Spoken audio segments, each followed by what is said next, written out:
here I bring you one of their 80s originals, okay?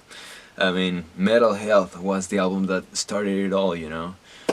They got a record deal and then the whole trend started. Then Cinderella, the Skid Rows, the Motley Crues, they all joined. But if it wasn't for the Metal Health, you know, for the Metal Health, we would have never had one of the best eras in music, okay? Some people can disagree, but hey, let's get to the point. Hollywood Cowboys by Quiet Riot, okay? My feelings overall are lukewarm. There are some good songs. There aren't that any bad songs, but it's mostly just filler to me. That's how I really feel about it. Yeah, and I was thinking to myself, why is the production so bad? Why does it feel like a demo? And then I came to the realization, there's almost no guitar. There's almost no bass. Like the guitar feels like it's only one guitar. You usually want to have at least one guitar on one side, one guitar on the other side, and that's how you create this stereo effect. But I don't feel that stereo effect kind of thing in most of the songs. Here and there you will have some of the songs that it does feel a little fuller, but overall you still don't get quite what the album needed, you know, when it comes to stereo. It feels more mono, and when you have a mono track, that's how you get that garage sound. And even when you compare it with the Road Rage album, which was before that one, it is not known for good production. It actually has pretty terrible production too. But you compare them side by side, and yeah, that one is still better than this one. So it's kind of a shame. I mean, instead of improving production-wise, they keep getting worse and worse. I mean, even if you go back to the 80s and you think of the Metal Health or the Condition Critical albums, the production was so much better than this one. And I'm not even a fan of Quiet Riot's production overall, but it does make it feel, when you compare them together, yeah, that one was way better in every single sense. And then we get to the songwriting. Nothing really special. I mean, like I mentioned before, there are here some highlights, some average songs, no bad songs, but I mean, nothing that makes you think, wow, I've never heard this before, like this is amazing, this is a masterpiece. It's not a masterpiece by any means, sorry, but I'll give them credit. They did try to grow from their normal ways. They tried some different things, like the organ in Roll On. Like, I felt like an organ, and it helped with the bluesiness of that song. But aside from that, it's just normal, nothing really special. The lyricism though, they tried different things, like they moved away from the normal topics of partying and sex and girls.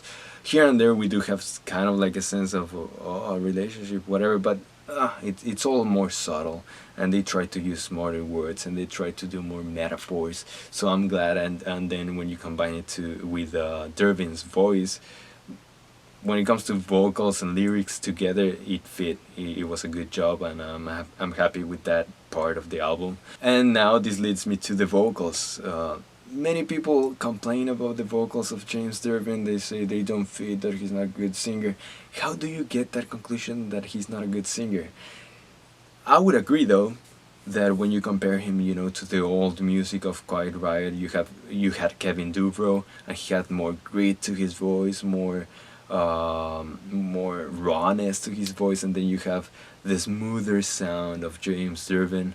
Yeah, I mean, I guess you had your expectations, so I kind of agree with that. But James Durbin, as a singer himself, the guy is a genius. He has an incredible range, incredible technicality. He's even more technical in a sense to Kevin Dubrow, who was more, again, raw. But maybe, yeah, maybe he was fronting the wrong band, and if you would put him instead of the Quiet Riot with Skid Row, his voice would probably fit better, you know, the high-pitched, high-ranged vocals of him, the roaring vocals. But he has so much passion in his singing, and you can hear it in all his growls, and not even growls, but in his powerful melodies.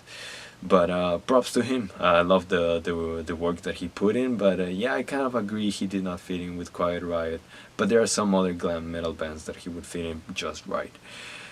Now when it comes to the solos, you have expectations, you know, you have Randy Rhoads in the beginning, and then you had Carlos Cavazo, who was directly trained by Rhoads himself to replace him. You had expectations in Quiet Riot for more epic solos, and here and there in this album you do have solos that kind of fit that, like in Insanity you have a crazy shredding, but overall the solos were like okay, like nothing is really memorable, nothing really stands out here. He's not a bad guitarist per se, and the solos do not mess up the songs, but I think he was too safe in the solos. He did not try any crazy things overall.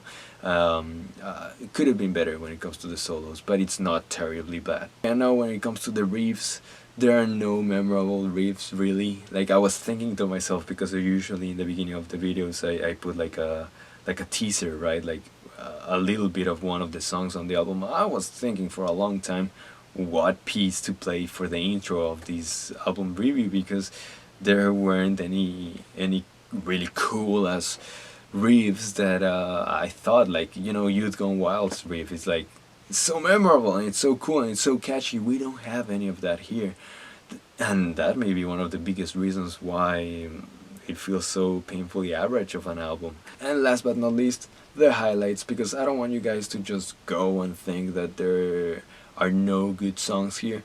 There are a few good songs, and we'll start with Roll On. Roll On is the best song in the whole album. I love it. It's kind of bluesy. It has soul. It has the feeling that makes you want to close your eyes and, you know, just feel the waves. And Durbin's vocals really shine here, and together with the lyrics are so much, I guess for lack of a better word, they're smarter, they're wiser than some of the other lyrics in the album. But yeah, there's nothing wrong aside from the production, which we've talked about before. But no, Roll On is the best song and is my favorite on the album. You have Insanity, which is a close second. It's kind of like the opposite, as opposed to, you know, chill. It's headbanger, it's crazy, it's metal, you know, it's crazy, it's heavy metal, and it has like a lot of aggressiveness, but it's good, and it's not like growling and anything crazy like that, but it makes you want to go to the gym and pump some iron, you know. And you have Heartbreak City, Change or Die, Wild Horses, Hellbender. These songs are good. And to conclude, I'll have to give it a 6.5 of a rating. I mean, the production is really bad. I've talked about it so much, but I can't get over it. You have here and there some highlights, but they were not enough to save it. I enjoyed it. Every single song was decent, and there were no bad songs. And hey, I mean, props to them for trying new things. So lastly, don't forget to subscribe, and I'll see you another time. Let's rock on. Don't hold